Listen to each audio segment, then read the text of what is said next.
Uh, our demonstrator tonight is Larry Fox. Larry is a professional woodturner. He lives in Castle Rock. He has his own business called Foxy Woods, and I wrote the website up on the board, Foxy Woods with a Z. He specializes in bowls, vases, and urns made from beetle kill pine with turquoise inlay. Larry has produced 2 DVDs titled Creating Creative Inlays, and the second one is Creating Outlays from Inlays. And the club has both of those DVDs. He's demoed for us 4 times in the past, so tonight is his 5th time demonstrating for us. And he always puts on a good demo, so I think you guys will enjoy this.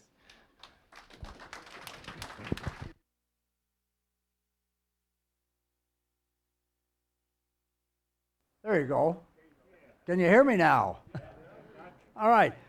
First of all, before I start, I've got 2 things. One is on my website, it was pointed out to me that my files are huge and sometimes don't work on smaller screens.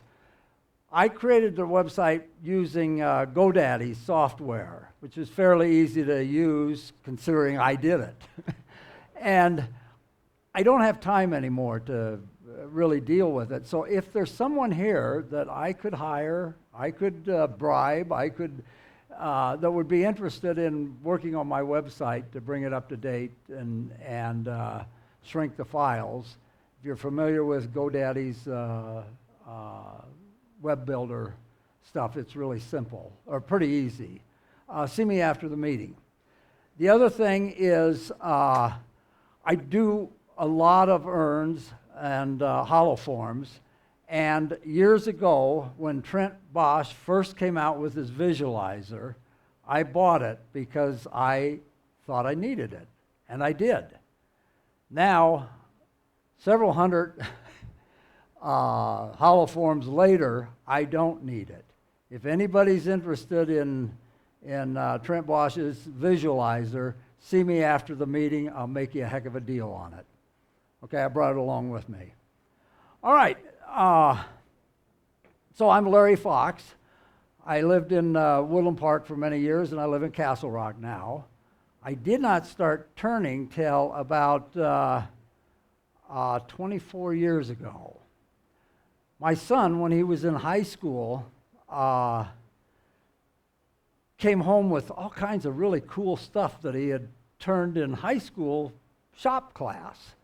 And I thought, someday I'm going to learn how to do that. I'd never seen a lathe. I didn't know anything about a lathe. So some years later, when I retired from doing what I did most of my life, I took an adult education class at Manitou High School from Dennis Korth, my son's high school shop teacher. Dennis said, you have an aptitude for this. You need to get more education. So he talked me into going up to CSU, enrolling in CSU, and I took Lee Carter's last 2 wood turning classes that he taught during the summer. They were 2 one-week classes, and that jump-started me into wood turning. Since then, I've taken classes from bunches of different wood turners. One of them was I took a week-long class from David Ellsworth up in Snowmass. Great class, a really good time. So inlaying turquoise is one of my specialties. But tonight what we're going to talk about is threaded inserts. Now, I didn't come up with this idea. Milo Scott, who lives in Monument, came up with the idea. I just told him we needed it done, and then I helped him get it so it works really well.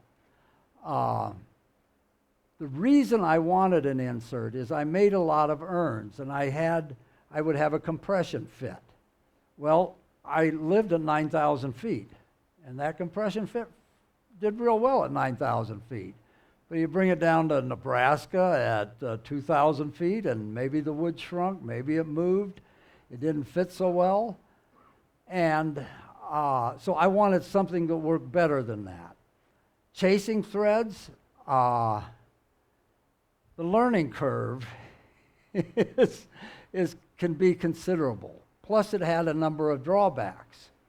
One is that in doing a lot of my inlays, I have the top that lines up with the bottom, or wood that lines up, the top of the wood that lines up with the bottom. Chasing threads, tough to do that, to get them to line up. With these inserts, we can do it. We can line it up perfectly. You cut the top off. After we put the insert in, I'll show you tonight how that can line up perfectly, so no matter how you start to screw it on, it'll always end up in exactly the same space, a predictable space, where you want it to be. Another thing is, I did a lot of urns with soft woods. I make a lot of beetle kill urns, aspen, bristlecone pine. Chasing threads doesn't work with soft woods. The inserts are made out of hard maple, and they're cut flatwise so that the threads are really strong. They're not ingrained threads that are going to come apart on you. So those were a few of the reasons why we came up with this idea. Milo still makes these. I brought a bunch of them if anybody's interested, and I have a demonstration special price on them that I'll go over with you. If you're interested, come on up and I'll go over that. For reorders, get a hold of Milo, and on the price sheet, and I have a 2-page instruction sheet, all of which I'm going to go over tonight. So if you do purchase any of them, you get the instruction sheet, and then you'll just reorder from Milo. I have his name, address, and phone number on there. So with that, one other thing before we get started. I know some of you are probably familiar with this, but there's a bunch of you that probably aren't. And that's that, we talk about wood, forest, trees. So if a bunch of trees got together and had a party, like a Labor Day party, what would they drink?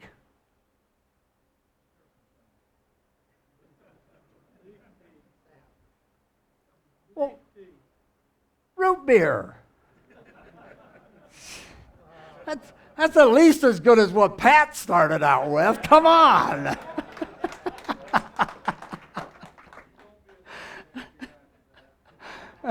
I have my hearing aids in, but I took the batteries out, so. All right, let's get started here.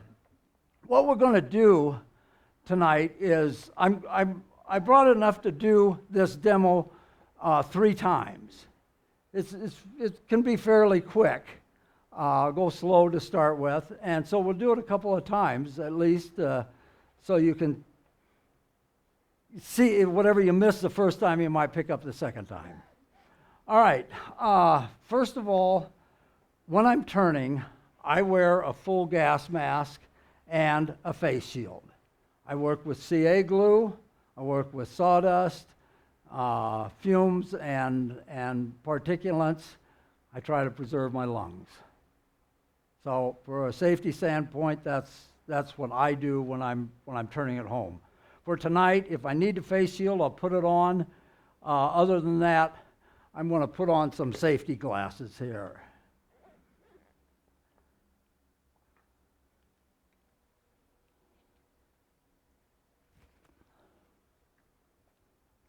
And don't call me Roper.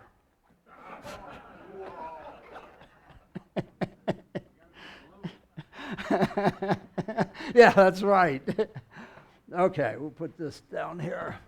All right, I've got just a regular cylinder here. We're going to make a box to start with, and I'll pass these around. This is some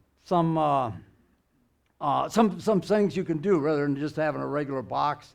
These are burnt lines in here so that it hides where the lid starts. Pass those around, and the thing to look for in it is how that lid, take it off and screw it back on, and no matter how you start it, it ends up in exactly the same spot with the top aligning with the bottom. All right.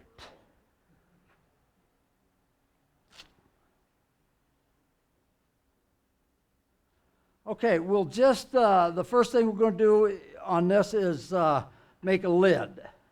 We'll just have a straight box, and we'll start out here with a lid. This is pretty straight. Let's true it up.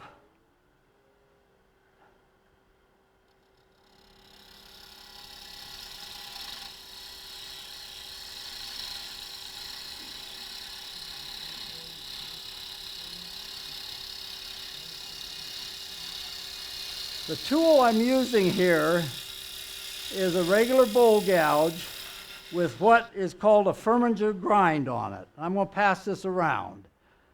You'll notice it's straight on one side, curved on the other side. This I use for a finish cut. The straight side I use for a finish cut on the outside of something. The curved side I use for a finish cut on the inside. Trent sells these, and they're seldom taught. Fromminger was an Irishman who came up with that idea. So I used the same tool for front and back. Inside and out on a bowl, for example. Works really well, very smooth finish, no tear out, at least as far as side grain is concerned. All right, we're going to make a lid here. The first thing we want to do on the, let's go ahead and always shut the lathe off when you move the tool rest, right? Okay. We're going to put our tailstock up because I'm going to make a lid and then part it off. First thing we're going to do on the lid is make a tenon here.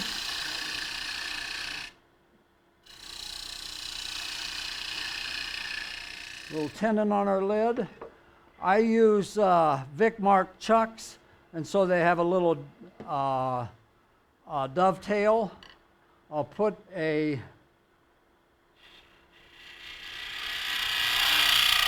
little dovetail, and I use a fingernail grind on a spindle gouge to make that. They told me, well, you can use a skew to do that. And the doggone skew's always over by the paint can. So I use a, okay, I know I'm not supposed to say that, but all right. We'll make another little line here. This will be, we'll just have two humps or whatever you want to call it for our,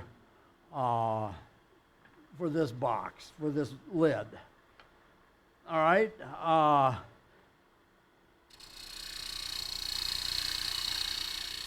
want to give him a little extra height here, and then we're going to part it off. And to part it off, I use just a regular parting tool, and we're going to part the whole lid off here.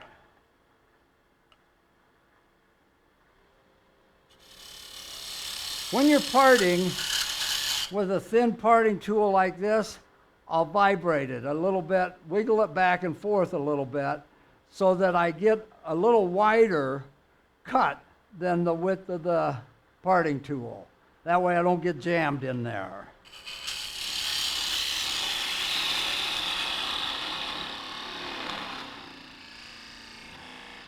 Okay. All right. Making the lid is that simple. All right. What I've gone on to next is we'll take this piece off.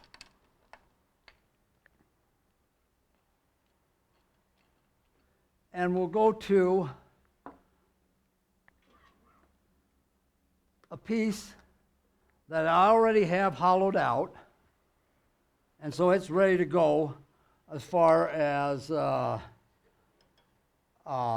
next step here. I'm sorry. Yeah, we'll put this back on.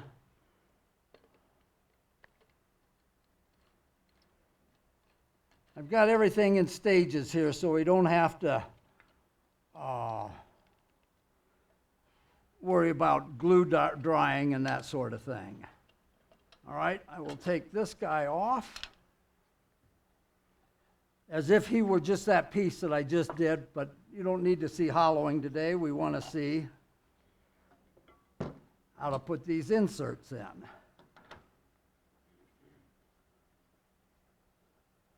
Okay, this is the lid that I just parted off, that other one. We're going to put him on and begin the process of attaching the disc part of the insert. Inserts come in two pieces. We call this the outer one, the ring insert, and the smaller piece, the disc insert. The disc goes on the lid, the ring goes on the body. Okay, so we will flatten this out.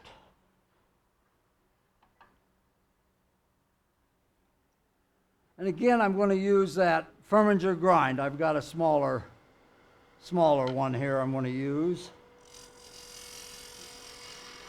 That grind gives me a really fine finished cut. And this, let's see, let's get you a little better light on there. You see that better?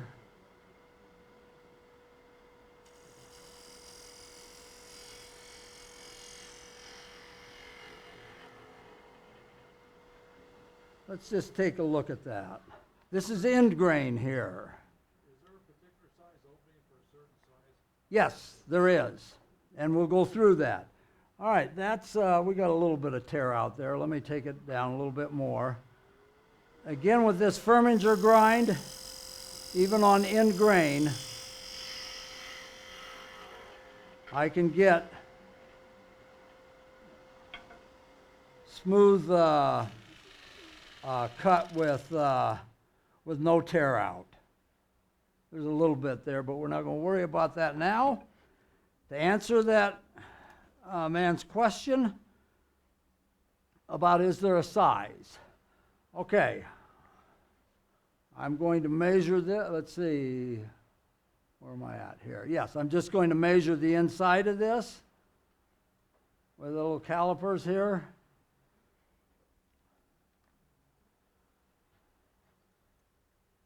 Actually, I'm sorry, I want to measure the outside of this.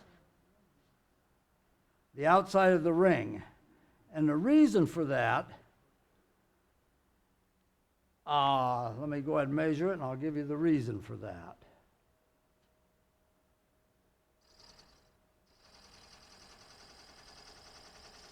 The reason I measure the outside of the ring, I'm going to recess this disc insert into there, but I measured the outside of the ring so that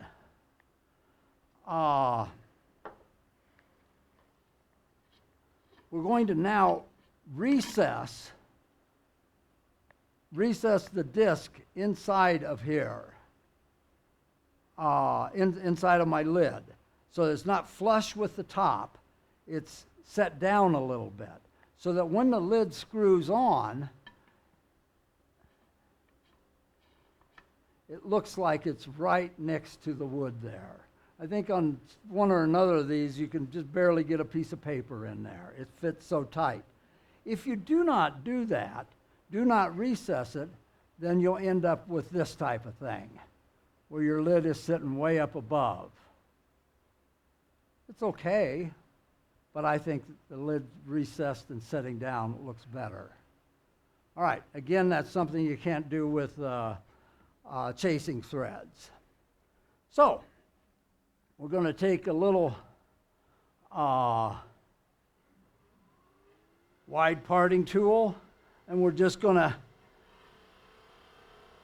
cut us down a recess about half the distance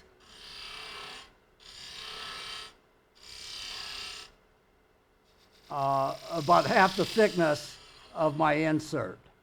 I've got a little wider parting tool here or I mean, flat, what's this called? Scraper. Flat scraper, thank you. And I want to get that flat, because I'm going to glue that disc insert to it. So I want that flat. Now, have I got it flat? I don't know. Take a block of wood that is straight across there, put it in there. Not quite. The inside is a little lower than the outside. All right, no problem. We'll just bring that down a little bit. All right, let's see what that looks like. And that's quite flat there. Okay?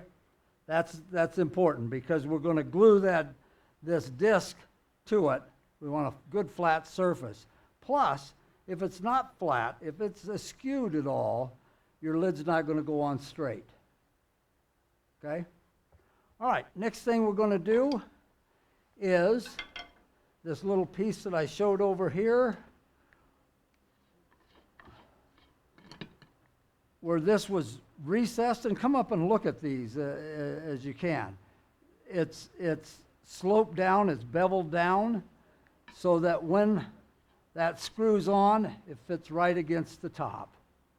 Okay? So, we'll bevel this from the outside in.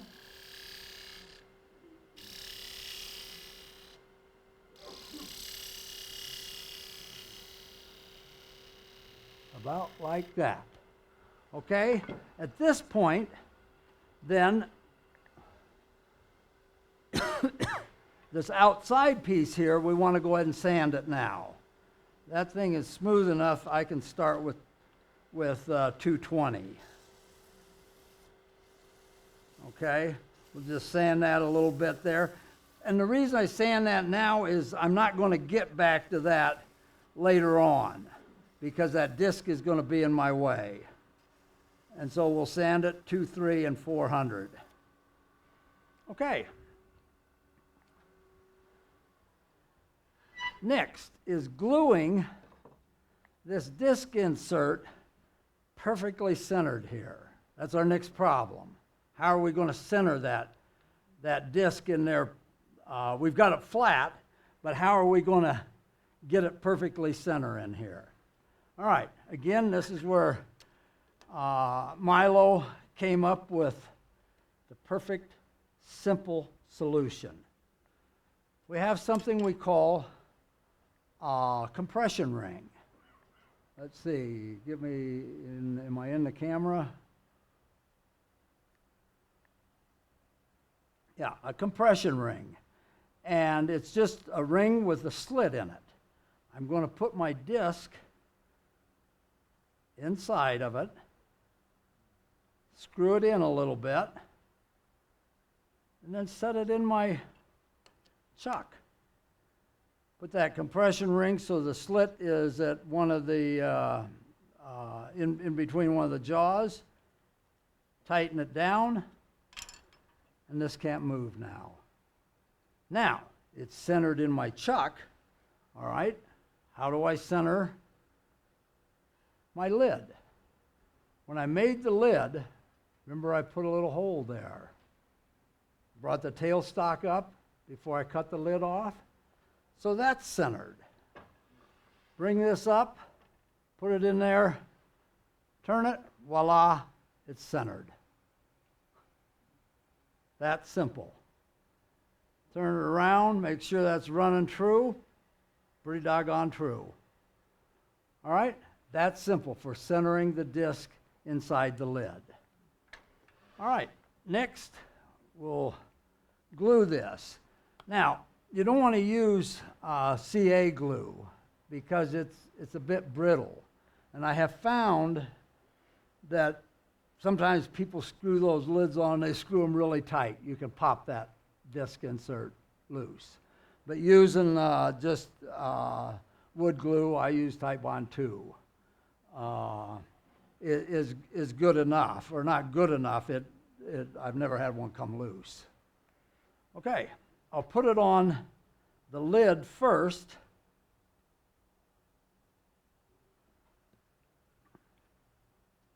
Wipe that around.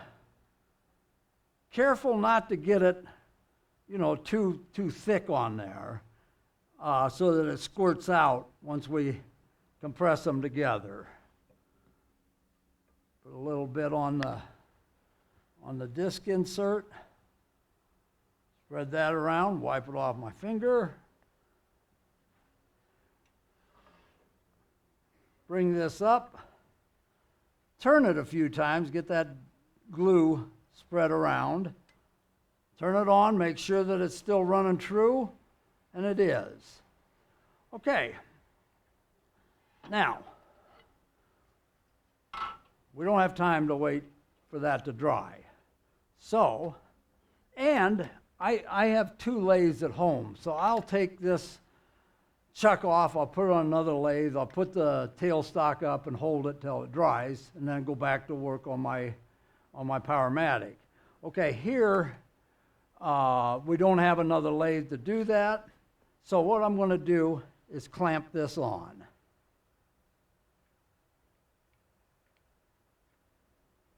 Okay.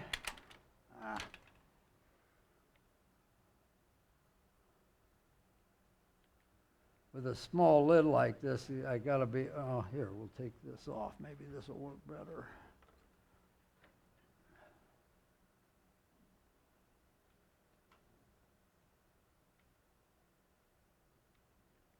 That isn't gonna work so well. On a larger lid, these work really fine. And you can take it off and just set it off to the side. Here, I don't want to go on the outside of the lid. I'm afraid I'll break that because it's so small. On larger lids like I got over there, no problem. So today, we're just going to take this off. He's dry enough right now that he's going to stay there for a while, as long as I don't move him around. So we'll just set him off the side. Okay. What I have is one that I glued up beforehand, so we'll, like I say, pretend that we have taken that piece.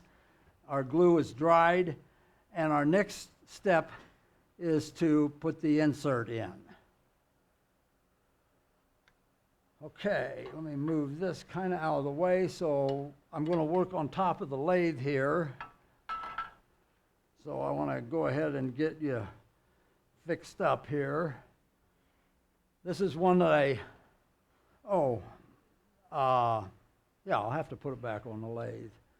This is one that I hollowed and have a disc already glued in there. So we will go back. This is this guy here. Was number 2, or number 1, I mean. We'll take him off. These pieces I'm going to leave with you all, and you guys can finish them up. Okay? Leave that right there. This is our next one that is, the body is hollowed. And we'll take the next step for putting the disc insert in. It's running pretty true. Okay. First thing is to smooth off that top here.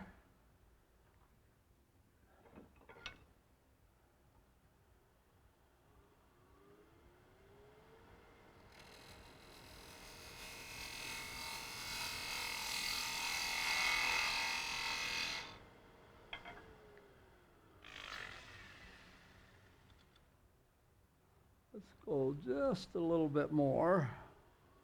Again, with this Firminger grind, I'm cutting in grain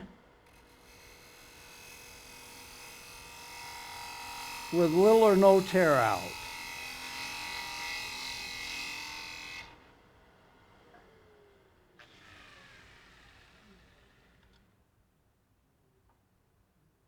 no tear out.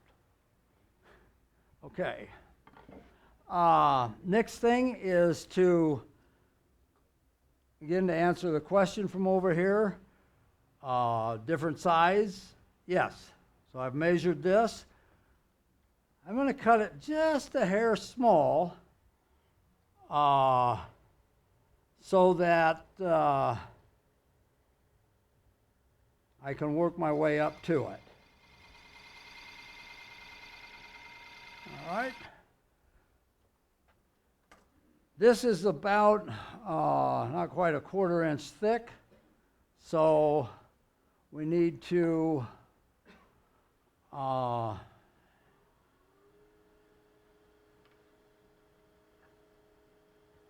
recess this.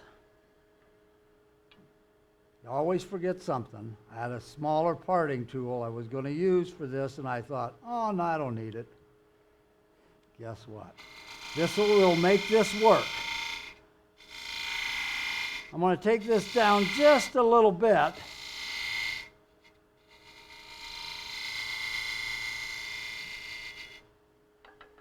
And then test my ring. Ah, darn. Too big. Okay, not a problem. We can fix that. All right, because that's what's going to happen to everybody. Seldom happens to me, but all right, it's too big. So this wobbles around in here. Okay, that's not a problem. We can fix that. All right, so let's go ahead and take it on down to the depth that we need.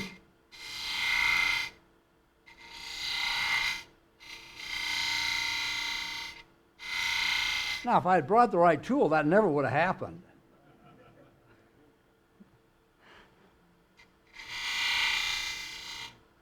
Okay, a little bit more than that, I think. All right. Oh, that sits in there. That's just about right. Just one more cut.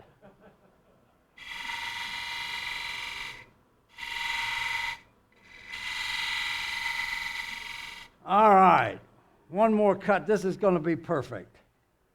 Nope, too low. All right, again, no problem. We simply go ahead and take off a little more off of the face of it. Because that's going to happen to you. All right, we take off a little more. Oh, now it's not deep enough. Okay? How many have you done this? All of us. Okay. What? We have the right tool, so it never happens. All right. Okay. That's just the right depth, but my corner here isn't quite square. Okay, that should. Good. Perfect depth, but a little too big. Okay, that's the first. We're going to solve that later. Our next thing is on our disc. Let's see. Let me grab one of these. A larger piece here so you can see it. If our disc goes down below our insert when we screw it in, we need to have our shoulder here a little smaller than the ring disc, okay? Just in case, for whatever reason, if it goes down there. If it isn't smaller and it bottoms out there, you can't screw it any further. This way you can screw it in below the ring disc. So what we'll do is we'll just take a little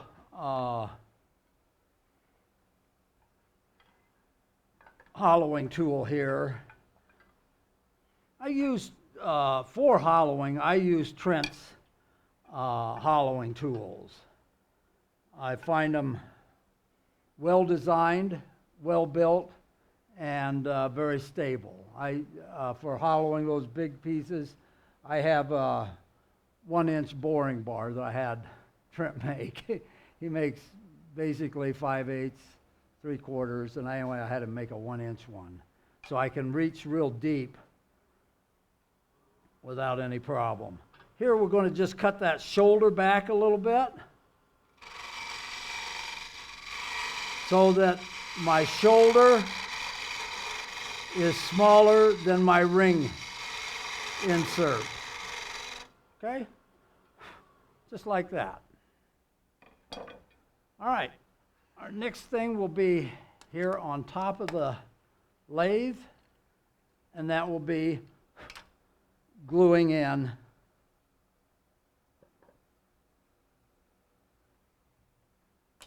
our ring disc. Okay? We're going to glue that into there. Now, let's see. You got your, yeah, we got the camera on there. You can see how that is larger. Okay, what I'll do, I have some little sifters. Sometimes your wife isn't watching, and there's sifters in the kitchen that work really well for sifting sawdust. Be sure to blow the sawdust out before you take it back upstairs, though. All right, we've got some sawdust here that is the same as what we have.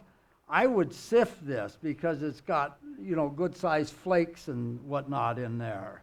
So what I did is I brought some already sifted, and it's just a real fine powder. Okay? All right, we're going to take that real fine powder and we're going to put it around where that ring is cut too large. All right? Before I put that in, though, I'm going to use some medium CA glue. I'm going to glue this in. You can glue the ring in with CA glue for 2 reasons. One, you can get it down there in the bottom, and secondly, with that sawdust around the side, that will wedge in there, glue the sawdust in tightly. It's not going to twist like the insert disc could pop off. All right, so we're going to put some glue in here. And this is a medium. Don't use thin on this one. Use a medium CA glue. Thin will soak in too quickly, and you won't get any kind of a seal.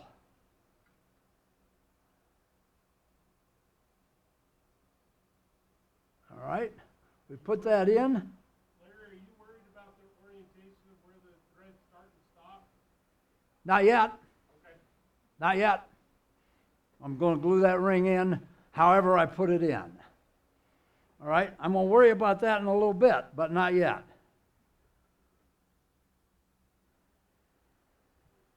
Okay, let's put, I centered this by kind of eyeballing it. I will put this little sawdust around there.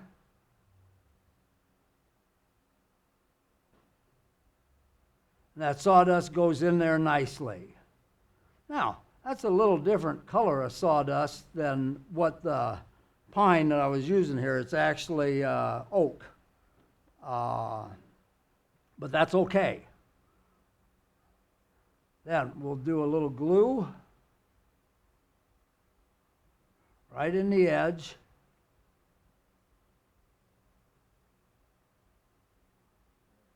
And then as going to happen with all of you, some of you glue like this. You're going to get glue over the top of it, of your ring insert. That's okay. Don't worry about it. We'll deal with that later. In other words, one of the things about these ring inserts that I liked is that they're basically foolproof, in that we can make mistakes as we're going along, and they all can be fixed. Okay, let's give it a little spray there. Oh gosh, I got the spray too close and it bubbled up on me. Okay, it's okay. It's all right. I'll pick it off if I can. Oh man, it's gunky and it got on some of the sawdust I had there. What a mess.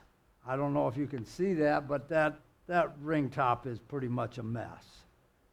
It's okay. All right, let's get this out of our way. We'll put this back on. Incidentally, I have my chuck marked, and I marked each of these when I first put them on.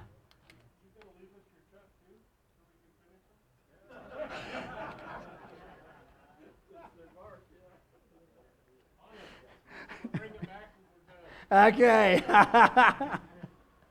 All right. So I can since I have marked my piece and I marked my chuck and I put it in the same place, when I turn it on, wow, running smooth. I like it when things work out. They don't always work out. Okay, so now this is the lid that I had already glued up earlier, and this has got lines on it, so you're going to be able to tell.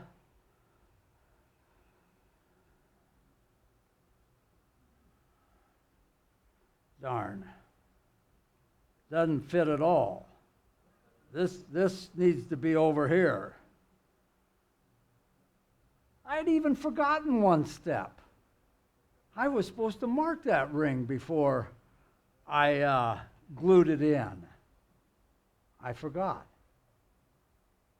Another mistake, okay? So, we're nowhere close to lining up here. All right, what can we do? That was one solution. All right, let's do this. We'll take some, where did I put my sandpaper?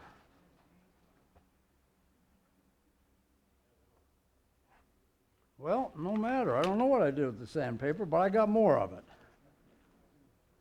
Okay. Here's the deal. On threads, when I turn it around like this, if I remove the top part here, it will thread further over. So we're going to take just a little piece of block. I'll take some, let's start with 180. Turn the lathe on, and let's just sand this down. Don't get too carried away with sanding it down because that could move kind of quickly. Oh, I'm about halfway to where I was. All right? Now, we're going to do one other little trick here before we go any further. On the threads, sometimes it's hard to get that started. Okay, this one is pretty easy for whatever reason. But sometimes it's hard to get the thread just right to get it started. We fix that problem by just taking a bowl gouge and beveling the edge of our disc insert a little bit. Just a hair. Now, when we go to put this on, boom, goes right on easily because it's beveled. It goes in easier. Okay, now, let's go ahead and mark this. This piece needs to be over to there. Okay, we'll just mark him. He's right here. Let's see what happens. That 180 grit seemed to be okay. So let's do a little more. 180 here.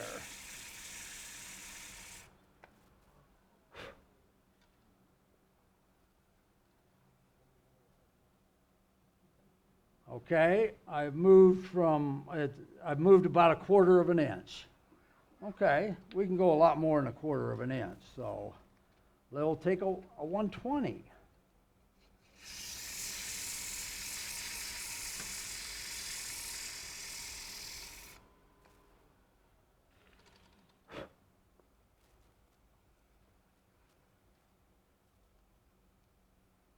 Okay, I moved another, not quite 1/4 of an inch. One more time. How many times do we get too far when we go one more time?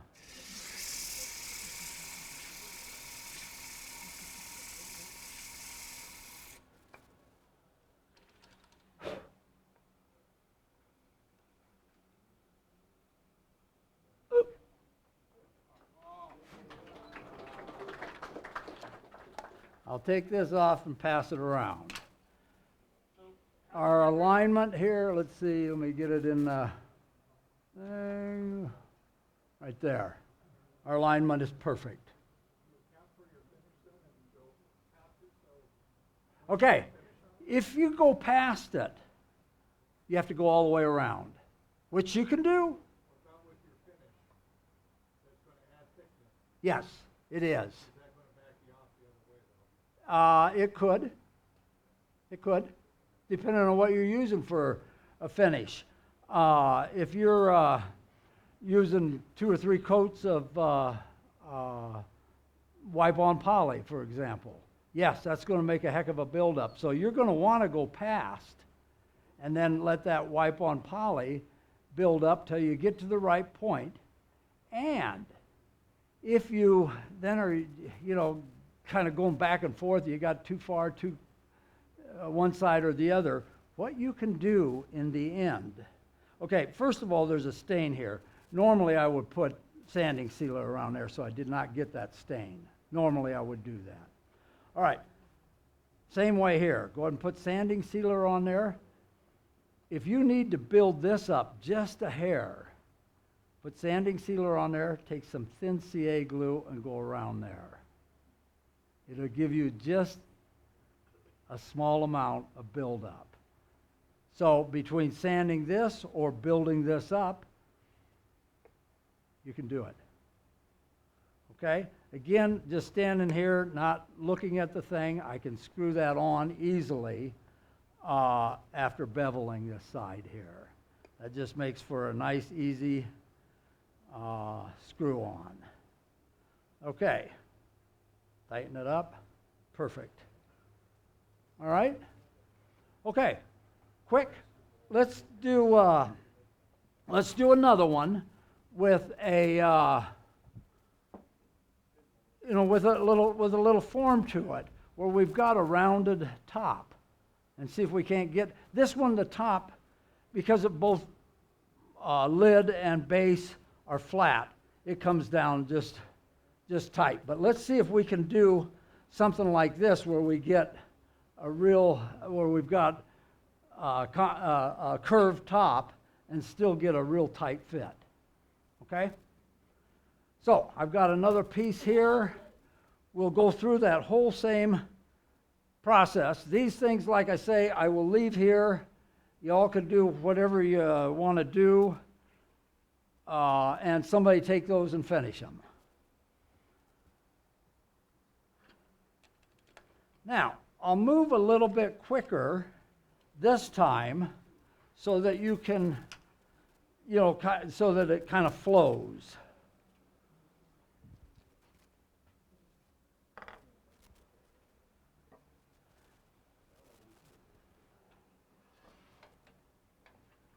Before I put the tailstock up, I always turn the lathe on, which is another thing. I know there's different theories and different ways of looking at it, of turning your lathe off with the on-off switch. I don't do that. I leave the lathe on all the time and control my speed with the rheostat or the whatever it is you call it. Okay? That way, by doing that, by always doing that, whenever I turn, whenever I come up to do something, I'm controlling the speed. if I use the on-off switch and I shut it off and I go do something else and I come back and I got a wobbly piece or something and I turn it on, I never know how fast that thing's going. Okay? So I always use the rheostat to control turning the lathe on and off. Now there's some people that say you shouldn't do that. My Powermatic I've had since 2002, so 17 years. And I've operated it that way for 17 years, and it hasn't burned anything up, and it hasn't fallen apart. Now, But do you leave it turned on overnight? Like yeah, yes I do. Yes I do. And now, should I not do that? Well, you know, I get to be to that age where I don't remember. And that again, I've heard that, yes, you should turn it off at night. Do I? No. And it's worked better. I have the model, I have the Model A. It's the same as this one. Okay. But anyway, I always turn the lathe on before I put the tailstock up. That way I know it's gotten in the center. All right, and here I'll go through the steps, talk about them as I'm doing it. Make a tenon here. This has just 2 steps.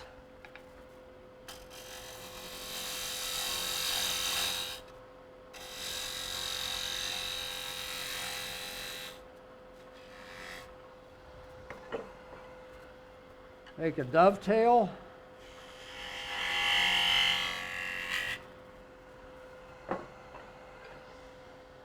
Always shut the lathe off before you move that tailstock. Okay. Cut the lid off.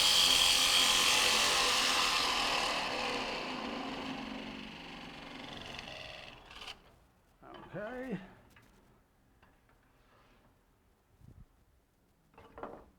Put that over there.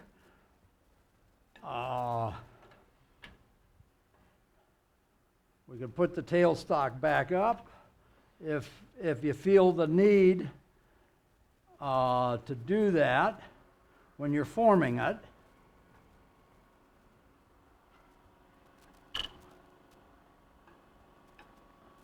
And then we'll form our piece.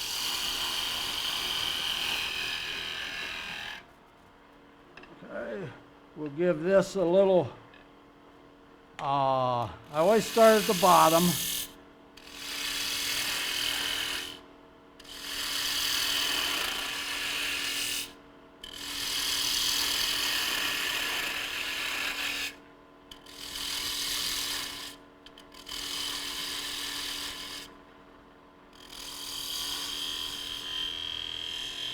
Okay. All right, we'll take this Firminger grind again.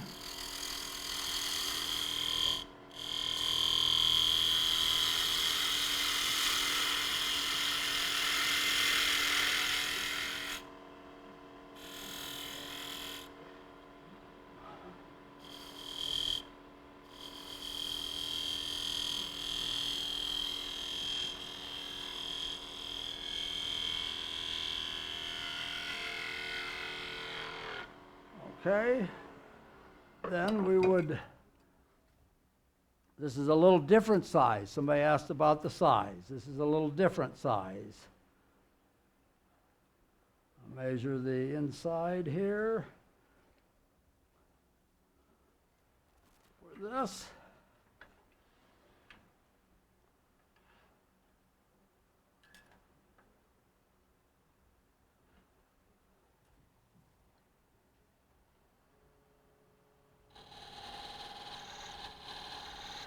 Okay, then I would begin hollowing. Okay, and I use something to drill a hole all the way down, and then I'd use whatever hollowing tools I need here. We can do this, we can do all kinds of things here. Since I don't have a dedicated hollowing tool, I could probably hollow that with this, but that's not what we want to do today.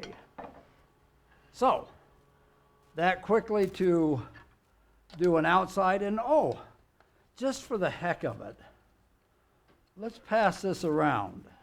This is from that Furminger grind. I didn't sand it, and I didn't spend a whole lot of time trying to make that perfect. There's a little tear out right there, which I could take care of, but that's pretty darn smooth.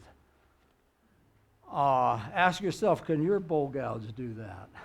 Is that smooth and, kind of quickly? All right. How is the Furminger name spelled? Pardon me? How is the Furminger name spelled? That was the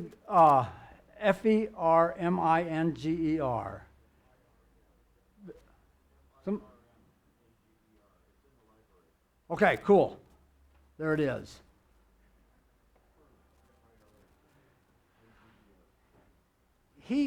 And how this happened, I don't know, but he called me one time, and he was looking for Dennis Liggett, who many of you know. He was looking for Dennis, and somehow he ended up calling me, and I got to tell him, thanks for coming up with that idea, which I thought was pretty cool. Okay, this is one that I already had hollowed out, so we're picking up where that piece left off. And once again, that's pretty straight. I could straighten it out, but I won't worry about it. We'll go ahead and drill our hole. Okay, we're going to go on the outside here. Let me smooth that off just a little bit.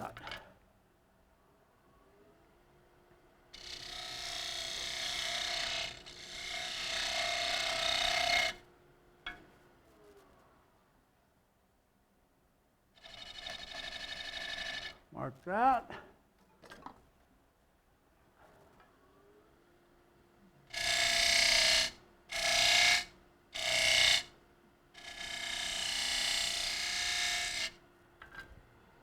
Take our disc ring and see if it fits.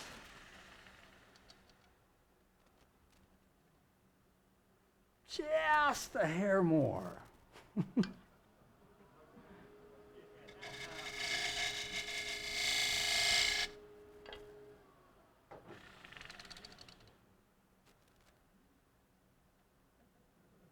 Oh, darn.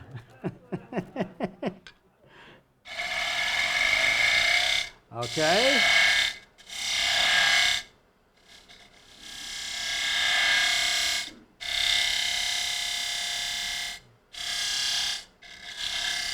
That's going to be pretty close.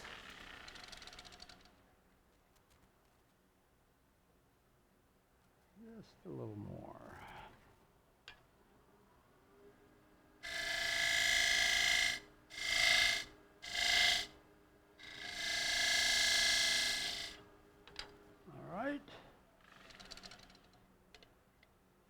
That's good.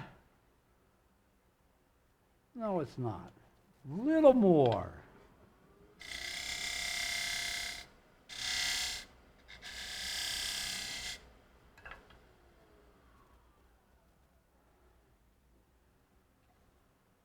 That's good.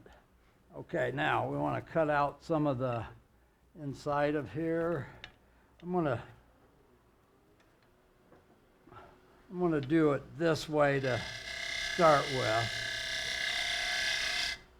Just to show you, if you don't have one of these little tools, you can still use a scraping cut and round off that inside, making that smaller. You can do that. All right.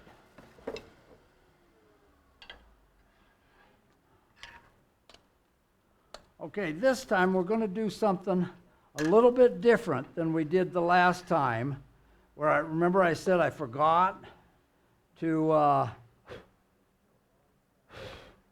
mark it. All right. Oh, I already have that guide. Oh, that's on the next step. Yeah, we're going to glue that in. No, we're not going to glue that in. We're going to do the lid first. That's it. Got ahead of myself.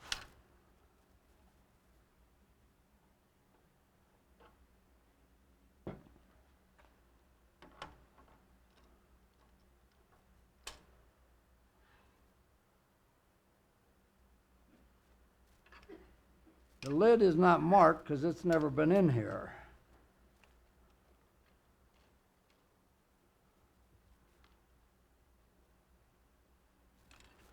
All right.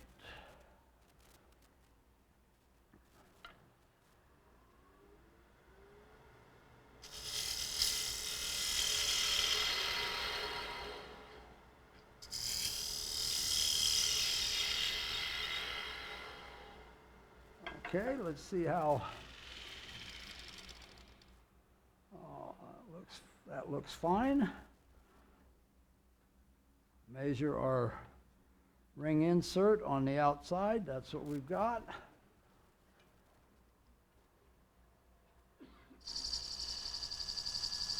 Right there, that looks good.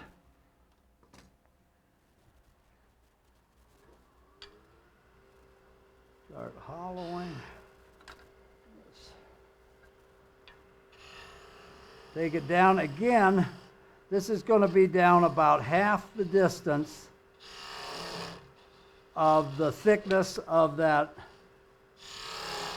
disc insert. And I'm just eyeballing it.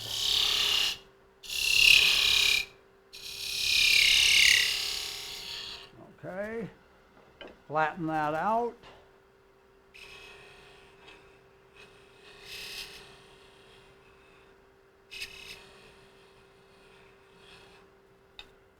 Check it for flatness. Oh, not bad. A little bit bigger piece here. That looks good. Okay. Bevel this.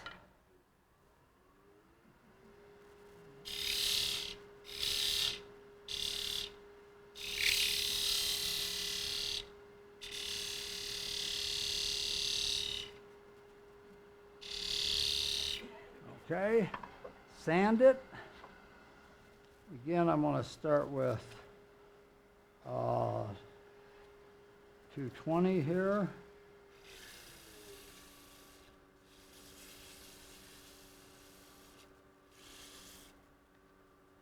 A 320 and a 400. All right, now we're ready to glue our disc to it. Get our disc out here. Screw it in over halfway because that way you have the most stability of, or not stability, but the most flatness. Okay. Bring this up, a little glue.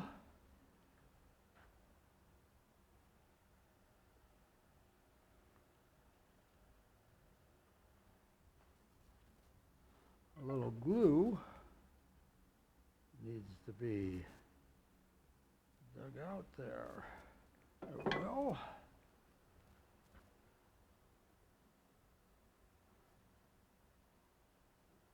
That was plenty of glue there. A little glue on here.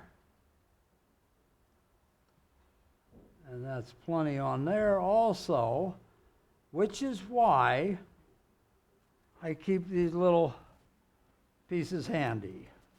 Wipe that off. If I got too much on there, now I can take a little more off. And we're okay.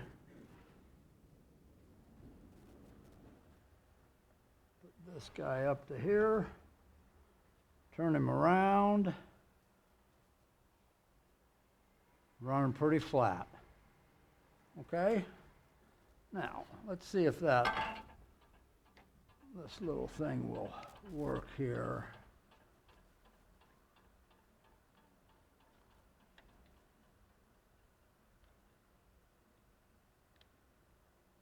That might.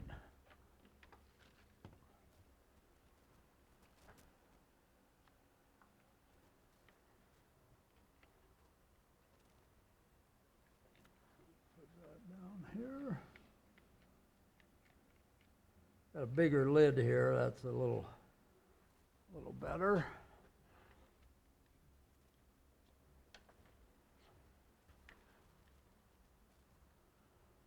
Part of what I'm trying to show, whoops.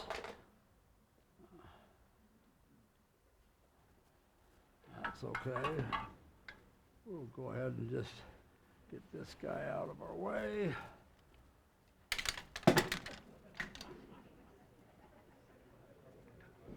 Part of what I'm trying to show here is that things fall apart sometimes. Okay, this is good. Okay.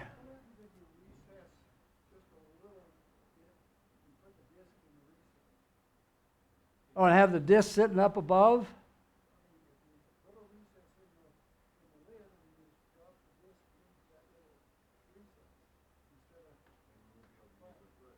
Instead of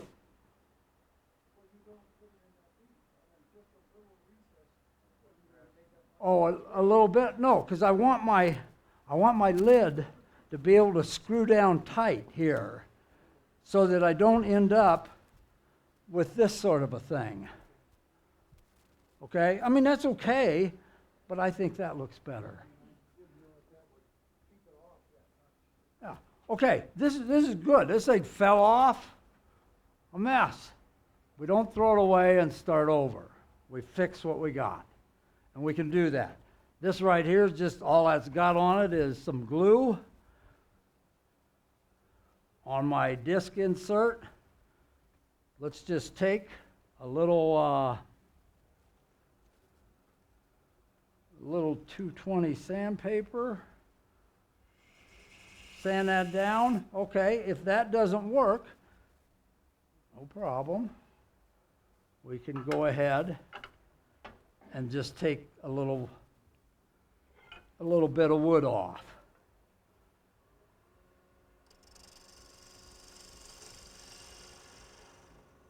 Okay, my glue's gone. Now, is that flat? Let's take something with a real flat surface and see. That's good. Okay, my lid here, I don't see where that glue hurt me there at all. Here it did because it could have thrown off my flatness. Let's start over. A little glue there. A little glue here. The point here is that these things work well enough that you make mistakes as you go along. They're fixable. You don't throw it away and start over. Now, would that ever happen? Well, perhaps. Let's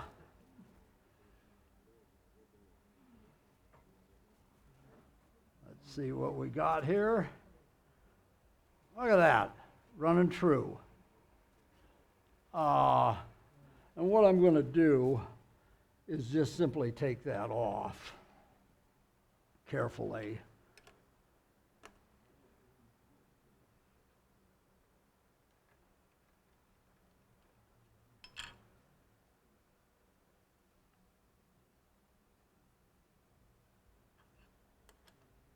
I don't know if I like that or not. I think what we'll do is this. Let me make sure that thing is still in there. There we go. There also, I noticed there was a little bit of glue that flew around in here. That could come out. Let's do this. Let's just tape this thing on here. How'd that be?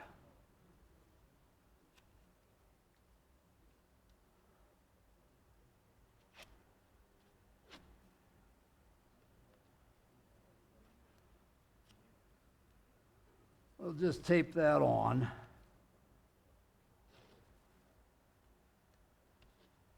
And then we won't worry about it. Like I say, I would normally take that off this lathe, put it on another lathe, or even make it on another lathe and then just leave it there.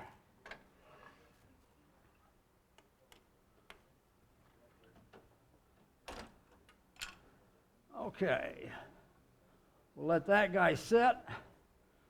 All right, meanwhile, I have a third one here that we'll go ahead, I already have glued in. And our goal here is to have that curved surface and my convex surface here and fit down tightly. So,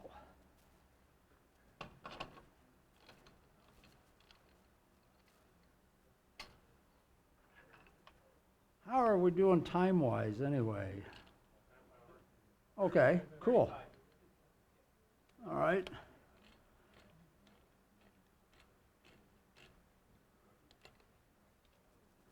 Let's see how true that's running. Boy, that's good. Your lathe is set up very much like mine. All right, let's round this off a little bit.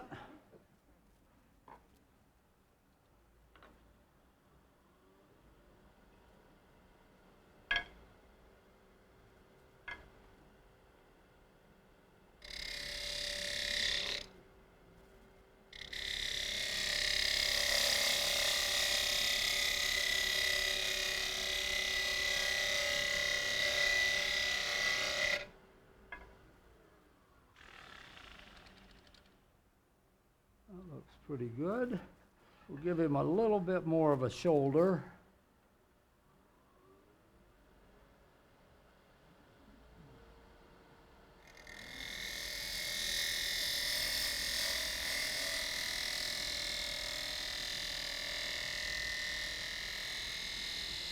Okay.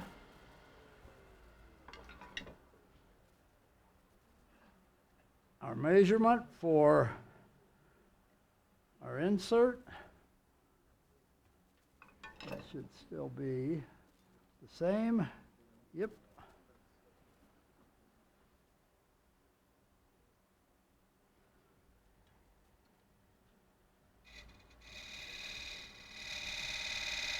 Right there.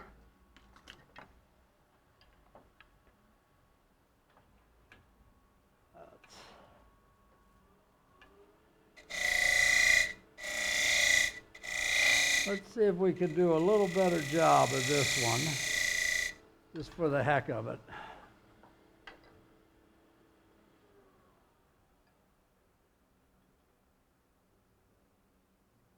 Yep. Okay. That's just right.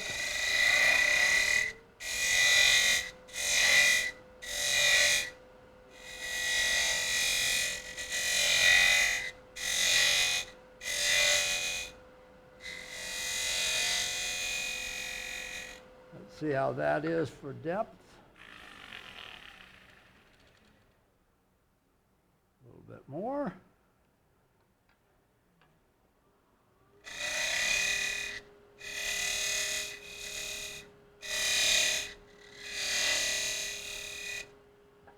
Okay.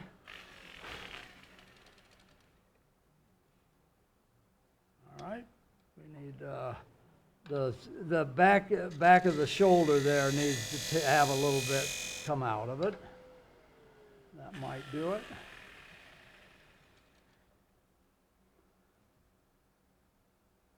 Just a little more.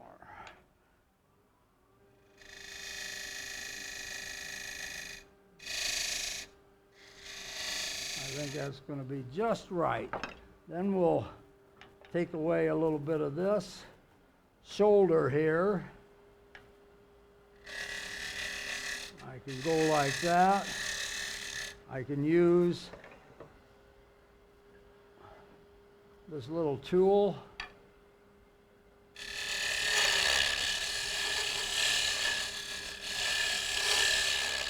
Okay, now we're back to gluing in.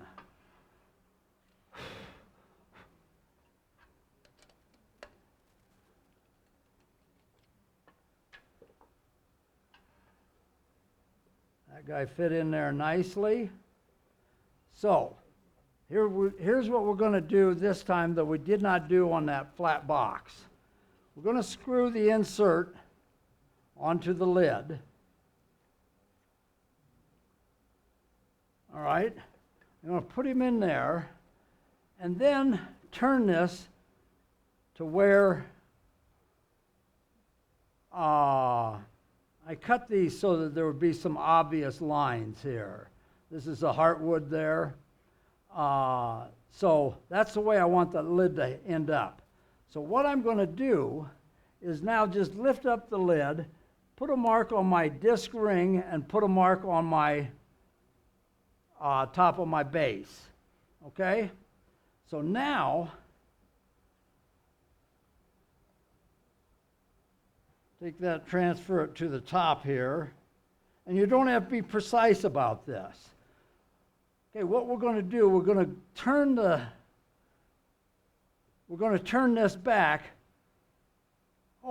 inch and a half, 2 inches, turn it backwards, counterclockwise. And we're going to glue it in there. So my lid is theoretically going to end up off-centered over to here. When I sand it down, it'll bring it right around over here. Okay? That way you don't have guesswork as to where I start. And I cut down, I got a minimum amount of sanding that way. I don't have to go all the way around. So that's what we're going to do. I mark here, I mark there. Let's glue it in.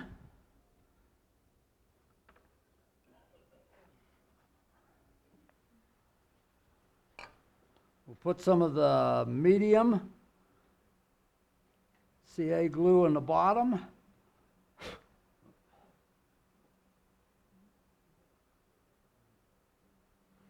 you have a good fit, do you prefer the CA over Teflon?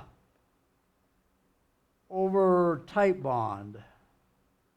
I use Teflon too. Oh, you mean the wood glue? Yeah. Oh, I use the CA because then I can keep on going. I don't have to let this ring insert dry. So until tomorrow. Now I could use yellow glue, but this way I continue to work.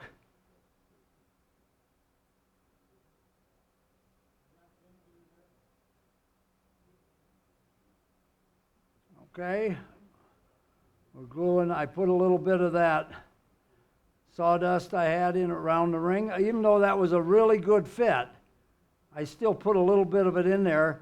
That way, when that CA glue soaks down in there, it's got something to hang on to. Okay, now, like I said, I can keep on going now. I can put him back on.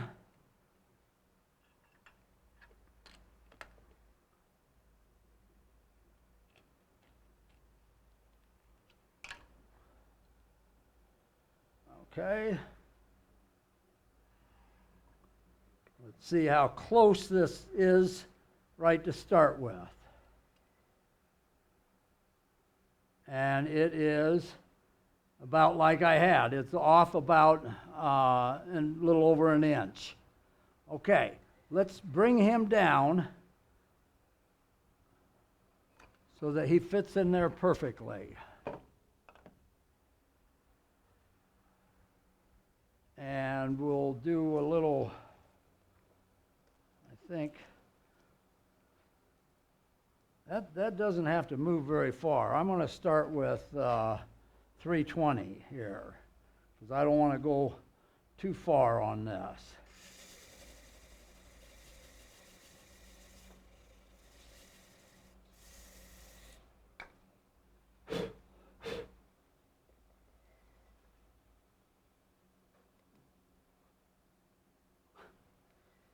Just a hair further. I had a feeling that it wouldn't take much. So I'll go with some 400 sandpaper.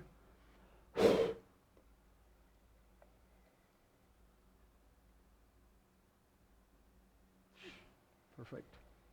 Can you block the inside of it instead of use the gouge? So that little bevel that you're getting ready to make, can you just use sandpaper? Oh, you could. Sure. Let's do that. You could.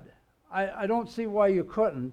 I like the gouge better because it's got a sharp edge, whereas that sandpaper may bounce around a little bit. And here we're just going to give it just a little bevel. Grind on that tool, is that all done by hand or The what? the grind on that tool up there, is it done by hand? I use a Wolverine. Oh no, on my bowl gouge I use a Wolverine. No, the other ground. But no, on the Furminger grind, yes, it's done by hand, and it's very simple. Put it on a tool rest and turn it around. You don't have to move it to the side to get that bevel down there. You just put it right on the tool rest. It goes flat across, and as you turn it around in the same position, it grinds the sideways. 55 or so, and I say or so, is not a hardcore science about that. 55, 58, yep. The steeper you go, the less material you're going to remove. Okay, let's see. This guy, what was I doing here? Oh, what I wanted to show with this, I'll pass this around, was we have concave here, convex here. So we've got two surfaces. I wanted to get a really tight fitting lid and that is lined up with the grain. And I got it. And it was that simple. And making mistakes along the way. And you can't even get a piece of paper in there. So you sanded the base to get it go a little further clockwise. Right, it sanded the insert. The insert Right, on the base. yes, yes. You sanded the threaded part on the lid. Yeah, the disc part, But then would it bring you some counterclockwise? no, it won't do anything if you sand the disc part. Doesn't do anything. Now, would you normally leave this lid a little thicker just so you can contour it like that? But that's good enough. That's good enough. It's like, those are all, yeah, that's good enough for me. Those have 3 rings, these have 2. Two, 1 contour and that has 2 contours, because that's a little bigger. But how that lid goes down just tight, just to the right spot.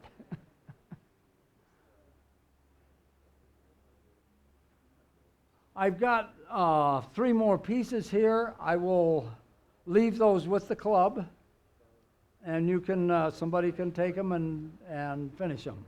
And plus the 4 that are already, I had 9 pieces altogether.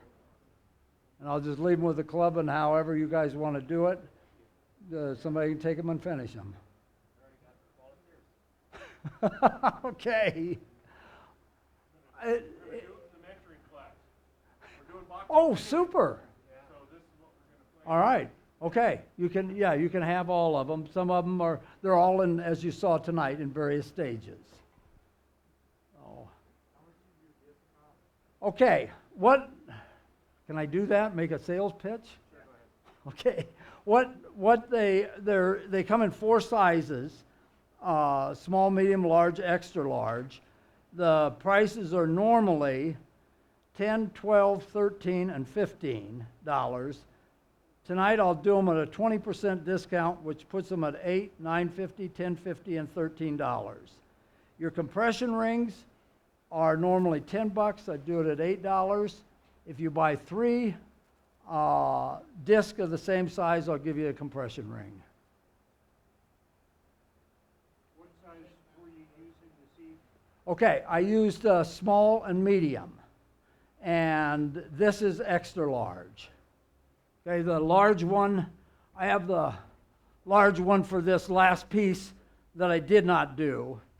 Okay, this was the medium one. The small one went on that box, so first box I did. This was a medium. This has a large hole.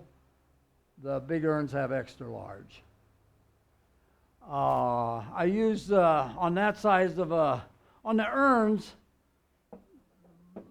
full size urn, and for those of you who don't know, 1 cubic inch per pound of person. No, 1 cubic inch per pound of person. Okay? And you can figure the cubic inches inside the urn by getting a bunch of rice. And look on the internet, conversion of cups to pounds. Cups to cubic inches. All right? There's a conversion chart on the internet.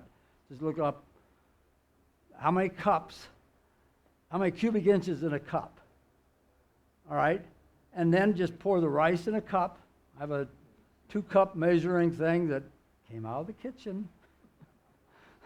And I just pour it in there, count the cups. Somewhere around 20 cups is 200 and some pounds. But look at that conversion chart. It's simple as can be to figure out. Okay? And that will give you an accurate measurement for what size your urn is. You say 1 to 1. 1 pound per cubic inch. I read 10. Okay. You know, but I don't know, I just read it somewhere. Okay. 1 cubic inch for every 10 pounds. Okay. And I don't know. Yeah. Got it on the website right here. 240 pound person needs an urn that's approximately 240 cubic inches. There you go. 1 for 1. Yeah. You mark on the urns how many pounds? Yes, how many cubic inches or how many pound person? Yes, I do. Yeah. That way the mortician knows, because he sort of knows this.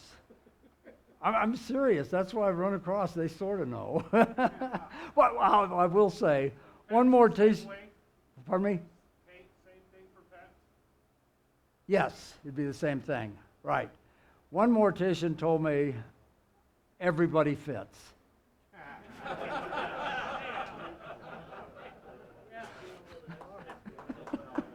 Just get rid of what else you don't. I did not question him. That's what he told me. We have a price range on what you sell them for. What? We have a price range on what you.